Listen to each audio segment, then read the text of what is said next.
Good evening everyone. আপোনালোকে বাৰু ভাত খালেনে? সেয়া আমি খাবৰ কাৰণে ৰেডি কৰিছোঁ। আজি মটৰ চব্জি বনাম বুলি ভাবিছোঁ।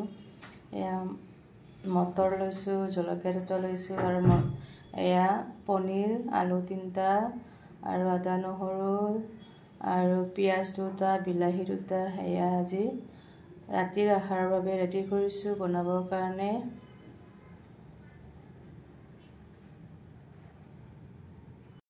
মটৰ পনীৰ বনাবৰ কাৰণে এয়া বনাই আছোঁ। ভালকৈ সিজিব দিম পনীৰটো। সেয়া মটৰ, বিলাহী, আলু একেলগে দি দিছোঁ। এয়া অকণমান লৰাই দিছোঁ। এয়া ভালকৈ সিজিব দিম, তাৰপিছত পানী অকণ ঢালিম।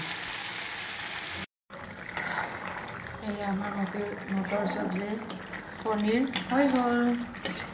এয়া আমি খাবহে লাগে। পনীৰ চব্জি হৈ গ'ল। এয়া ৰাতিৰ আহাৰ খাবৰ কাৰণে হৈ গ'ল।